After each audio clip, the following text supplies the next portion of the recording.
and the vines are in blossom. They give forth fragrance. There's a lot that I can forgive, but there needs to be conversation. Increased royal tensions to an unprecedented degree. Words of terrible facts, hidden journals, and clandestine feuds are currently circulating around the palace in the form of whispers. Does the monarchy have more secrets than we initially believed? To find out everything, click the subscribe button. On a consistent basis, Lady Jane Fellows remained in the background. Although her younger sister, Princess Diana, rose to become the most famous woman in the world, she continued to be a woman. While Diana was the subject of cameras and headlines, Jane opted for a life that was less public and more private. She did not participate in any interviews, she did not attend any eye-catching events, and she let her sister's celebrity to play out without stepping into the spotlight herself. After several decades have passed, there has been a change. The presence of Lady Jane is beginning to be felt for the very first time, and everyone in royal circles is taking notice of this development. Those with knowledge of the situation speculate that Jane's covert influence behind the scenes may be significantly more significant than anyone has ever understood. Is it possible that someone who is so private might ultimately decide to come forward? What exactly does this imply for the image that the royal family has worked so hard to maintain? It was the Prince of Wales who distanced me from him. Without a doubt, I was a problem, which had never took place before. As Jane's voice, which is normally soft but forceful, becomes increasingly audible, it raises questions about the hidden strength that she has carried with her throughout her whole life, as well as what truths she may yet bring to light. We ask that you remain with us because the layers of this story are only starting to be revealed. Up until the moment the phone rang, Diana's niece, Laura Fellows, had been going about her normal routine on that late August night.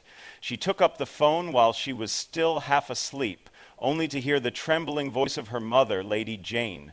Diana had been affected by at least one thing. There was a lack of specifics, but the terror that could be heard in her mother's voice was obvious. In a quest for information, Laura hurriedly made her way to the living room where she remained glued to the television. More and more reports came in every few minutes, some of which stated that Diana had suffered severe injuries, while others hinted at something far more serious. It was a tempest of confusion that was building up inside of her. It's anger. Scared, lack of ability to help.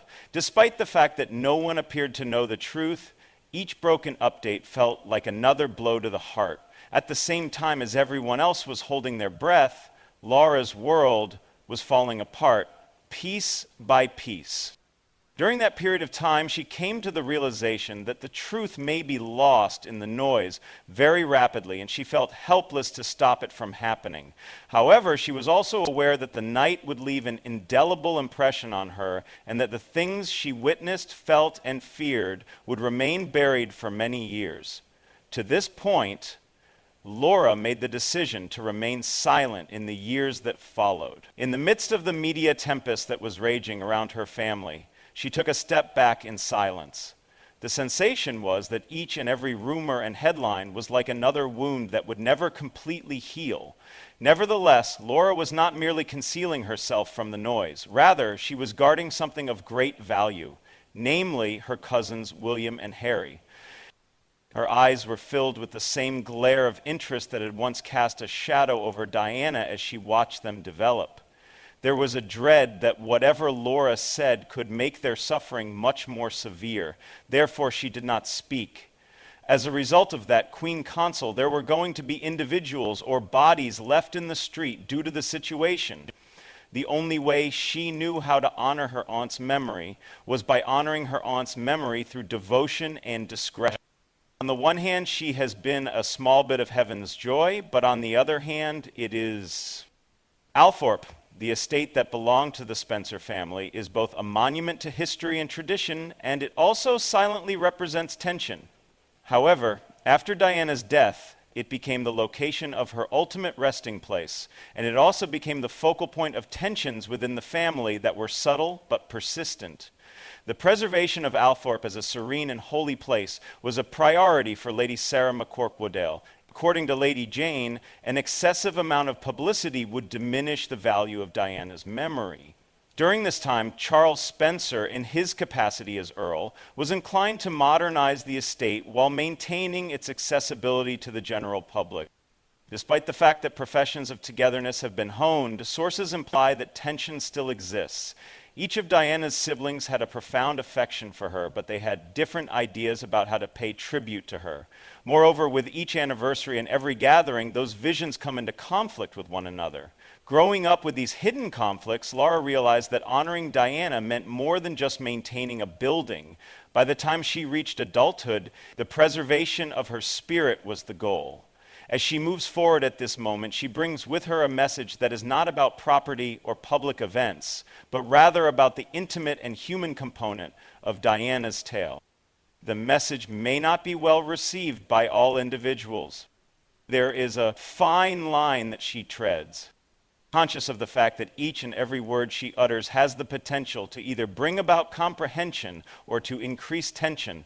There is still the question of whether or not her voice will bring about a new discourse about compassion and honesty within royal traditions, or whether or not it will bring about even more walls around a tale that the world first believed it already understood. Whatever the case may be, Laura's subsequent actions are daring and impossible to ignore. Once upon a time, William and Harry had a link that could not be broken. It was not only based on brothers, but also on the experience of loss. Nevertheless, during the course of their lives, they became estranged due to disparities in their duties, perspectives, and levels of personal liberty. Fans of the royal family have high hopes that recollections of their mother would one day help bridge the widening distance between them. In order to maintain the fragile relationship that they have, Lady Sarah and Lady Jane have been discreetly working behind the scenes, attending weddings, christenings, and other significant family occasions. The fact that both brothers were there for the funeral of Lady Jane's husband under the same roof was interpreted as a sign. Respect and love were still present in spite of everything that had happened.